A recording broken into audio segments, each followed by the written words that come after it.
actuellement midi du matin. Midi du matin, j'aime beaucoup ça. Midi du matin, on sort d'une grosse game. Ouais. Thaïlande. C'était, ce fut intéressant ma foi. Anyway, on est parti pour une review. On va review les mains de Sanji aujourd'hui. Et on est parti. Profil adverse. Whale Walid, 2 heures. Ok. Donc ici, au niveau du pré-flop, je décide d'isoler Dame Valet suité, je vais bien pouvoir manœuvrer sur cette table, assez facile à jouer, je commence à bien comprendre comment chacun fonctionne, surtout la Whale qui rentre dans beaucoup de coups. Ok. Très bien, jusqu'à là tout va bien. Plusieurs callers, on va être très précautionneux, check. Pas d'intérêt à miser ici. Hein. Franchement, pas d'intérêt à miser. Alors. Qu'est-ce que tu veux nous faire, mon ami? Parce que en soi, dans 5 range, il y a trop d'as. On a clairement surtout bet 10. Et de les faire relancer très naturellement les meilleurs as et dames. Mais l'idée, c'est qu'ici, dans tous les cas, les probabilités qu'il y ait un as, elles sont extrêmement élevées. Quasiment de 100%. Ouais. Je te laisse développer le thinking si tu veux. Ouais, ici, elles sont quasiment de 100%, étant donné que. Enfin, dans le sens où on a raise, ils ont call quand même une range qui est assez strong. On va être souvent sur du 20-30%. Et les as-6 qui représentent ces ranges-là, on est autour, peut-être dans chaque range de 20%.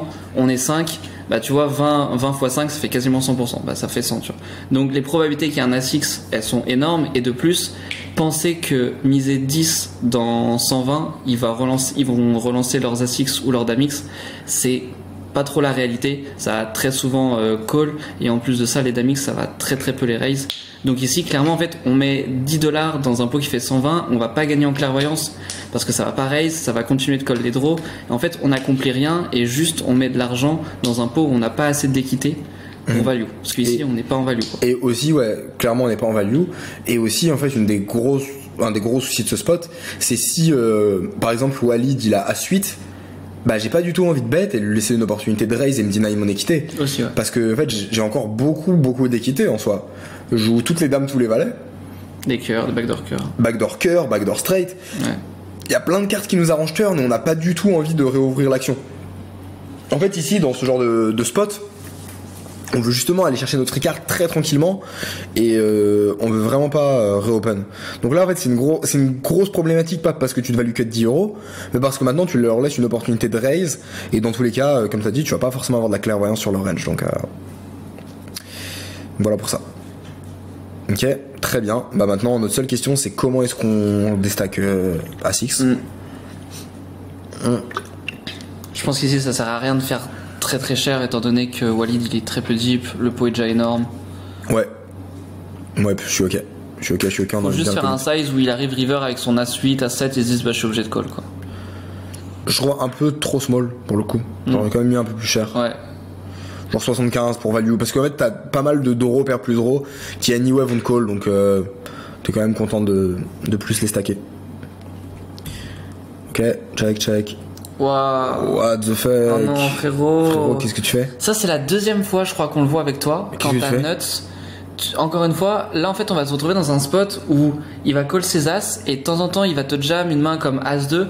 En fait, on va pas prendre tout l'argent aux mains qu'on domine, mais toutes les mains qui nous dominent chez lui, il va tout nous prendre. Et du coup, en fait, c'est un scénario catastrophique, quoi. Mais en fait, ici, tu parles de transfo. C'est deuxième et troisième pair river déjà. Est-ce qu'il va le faire, on sait pas. Mais surtout ici, en fait, il y a toutes les fois où le mec il a A6, t'as absolument envie de jam. Ouais, c'est pas le cœur de sa range en vrai. Les deuxième et troisième paires. Enfin, déjà, troisième paire, avec le Valet X, il y en a quand même très peu. Et puis en fait, des Valet X, il va aussi te les call parce qu'il y a les draws qui bust et il va te les call quand tu jam, tu vois. Donc en fait, si tu calcules lever des probabilités qui te les bluff vs les probabilités qui te les call, genre là, ça c'est un blunder, mais catastrophique, vraiment. Exactement, parce que déjà, il y a les fois où il va juste les payer et pas les raise. Et en plus de ça, il a beaucoup plus d'As-X dans sa range que des Dame-X ou des Valet X. Ouais, là c'est hoche. Vraiment, là c'est blunder absolu là. Donc il trace, tu jam et fold. Ok. Ah, t'as eu de la chance. Hein. Ouais, franchement, là tu drop tonne. Donc ouais, fais attention. Là c'est trop créatif en vrai. Revenir à la base. Ouais, franchement, tu te prends trop la tête dans le spot. Enfin, genre juste, t'as la meilleure main, t'es contre une whale, tu mets l'argent au milieu, point, tu vois. Genre, là vraiment, tu vois, je m'attendais pas à te voir sur une erreur là-dessus. Et pour le coup, ouais, c'est une grosse erreur. Et en plus, attends, waouh. En plus, tu me dis une dinguerie là. Ah ouais, c'est chaud. Ah, je viens de voir aussi. Ah ouais. Je viens de voir le stack. Il a 450 de stack. Ah, du coup, faut absolument, genre, parpaing. Ouais, du coup, faut size up le turn. Enfin, size up turn, size up river. Ouais. En fait, faut au moins que river y ait largement moins d'un PSB. Ouais. Trop important. Trop important.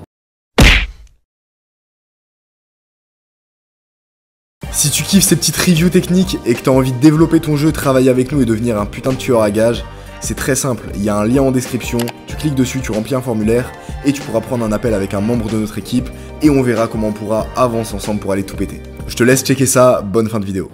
Next hand. Tu peux ouvrir deux fois? Ouais. Les Kings. Les Kingus. Les Kingus. Kangourous. Le mec insupportable. Ça me fait rire. C'est le mec en vlog. Alors on découvre une petite paire de kangourous. C'est vrai que ça ressemble à un kangourou. Faut que tu le places next Ça vlog. ressemble à un kangourou. Faut que tu le places next vlog. Les rois. Les rois, les kangourous. C'est une forme de kangourou. C'est vrai, mais mais oui. Et personne C'est- ne l'a jamais fait ça. Est-ce que ce serait pas ta marque de fabrique? Est-ce que ce serait pas ma patte? Les gars, je découvre les kangourous. Et du coup les petits kangs. Petit kang. Ah putain. J'aime bien le size. J'aime bien. Ouais, j'aime bien, ça dépend de la table en vrai, Ouais. hein, franchement. On envoie un parpaing, le sizing est vraiment big. Pourquoi pas? Ça met de la dinar. Si les deux sont réellement inélastiques, je pense qu'ils sont jamais vraiment inélastiques, mais Ouais. pourquoi pas? Ok. Du coup, on joue combien de stacks à peu près là, juste pour savoir? 365, 400. Check ne peut ne pas être dégueu parce qu'en vrai, au vu du size pré-flop, ça connecte pas non plus Ça top leur en range. fait, le truc c'est que ça connecte soit leur range, t'es éclaté. Ouais. En gros, a priori, au vu du size que t'as fait, ils vont pas avoir genre des valets 7 suités dans leur range. Ouais, exactement. Et ça va être connecté très genre 7 et 8, 7 et 6, 4 et 5, 5 et 6. Donc soit des mains en fait qui ont énormément d'équité. Là clairement, hein, s'il a 5 et 6, il a tonne d'équité comme toi, c'est quasiment un flip je crois. Ouais. Ils peuvent avoir des brelans, ils peuvent avoir des doubles paires. Et pour autant, il n'y a pas énormément de 7x. Donc pour moi, t'as largement plus d'intérêt à checker. Et tu vois, sur un valet, un 10, un 9, pas un 8 du coup, mais en tout cas, sur toutes ces cartes-là, bah, ils vont toucher des top pairs que tu vas largement dominer, que tu vas pouvoir raise turn et prendre pas mal d'argent. Donc franchement, petite préf pour check aussi. Bet, je te le considérais pas comme un blunder. Je trouve que check c'est un move qui est un peu avancé. Ouais. Mais en soi, bet c'est ok aussi, tu vois. Je suis ok. En Faut vrai, que tu sois précautionneux. c'est surtout au vu du size pré-flop. Si on avait fait 20, tu vois, je trouve. Après, putain, en fait, ce qui est galère, c'est que. En vrai, admettons ici tu bets genre 75. Ouais. Jam. Qui jam? Genre Terrence jam. Tu peux pas fold, frérot. Parce qu'en vrai, T'es pas très content. 5 et 6, 7 et 6, il peut play comme ça. T'es pas très content. Du coup, il y a 3 combos, 6 combos que tu bats. Parce que la mamie, elle va vraiment raise ses paires plus haut. Bah, mec, t'as 5 qui sont dans le spot, enfin, je trouve ça quand même très intuitif, quoi, comme bluff. C'est galère, il y a des flush draws qui peuvent play comme ça, il y a des monster draws, il y a des As-2, As-3 suités. Et pour autant, il y a tous les brelans, tu vois, donc j'ai l'impression qu'on se met dans un spot quand même qui est galère. Hein. Ok, bon. Tout va bien. Et donc sur le 10, small, hein.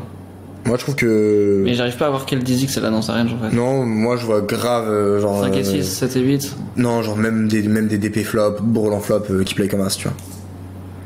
Ah putain, moi j'ai vraiment l'impression que ces mains-là, en fait, j'ai l'impression que ces mains-là, elles les raise direct parce que juste on est tellement sur overpair en perçu quoi. Ah, mais moi j'ai l'impression qu'elle peut genre call une fois. Parce qu'elle a pas peur de. Parce qu'elle a peur des run-out et tout, et elle attend que ça brique et ensuite elle reprend le lead, tu vois. Genre un peu Ouais, sitting de récréa, Ouais, board trop dina. elle a pas la perception qu'on touche pas. Ouais, genre elle a 4 et 5. Et tu sais, en fait, elle se dit, vas-y, putain, le board il est juste trop dynamique, trop de trucs qui peuvent rentrer à la turn. j'attends la turn. Elle call. Ouais. Moi, en vrai, je pense que je prendrais une line de call, dans tous les cas. Et call vs small, enfin raise vs small. Et si elle me big, franchement, je fold. Et tu penses quoi de click? C'est relou parce que, genre, si elle a 7 et 6, c'est toujours des mains pour moi qu'elle peut avoir dans sa range. Et en fait, si elle mérite jab, c'est relou. Ah, putain, ouais, ok. Parce que moi j'allais dire, elle les colle. Tu sais, ou des monster draws, tout ça. Même si je vois pas trop monster draw, je vois plus des. En vrai, click, pourquoi pas, hein. Click, je suis ok. Click, ça accomplit à peu près la même chose que call. Parce que moi j'ai l'impression que quand on clique et call, on a encore de la value river. Quand on clique et jam, bah du coup moi je suis parti sur un fold. Ouais, mais dans tous les cas, enfin moi j'ai envie de te dire, quand je call, si elle a un 7x, elle va pas le bet 3 quarts pour river, tu vois. Je suis aussi ok. Donc en vrai, dans tous les cas, tu vas avoir l'info que t'as besoin d'avoir et. On value, ouais. Moi je trouve quand même qu'on est pas si bien. C'est une meuf genre tight, fiche tight, frérot, qui te lead le spot. Tight aggro, ouais. Je sais pas. Ah non, attends, remonte juste dans les notes, tout en haut, première ligne. VPP faire 90, ok. Ouais, ok. Non, moi je serais quand même. Ouais, en vrai, click bien, les deux sont bien, je trouve. Ça dépend vraiment du profil et de à quel point il est tight.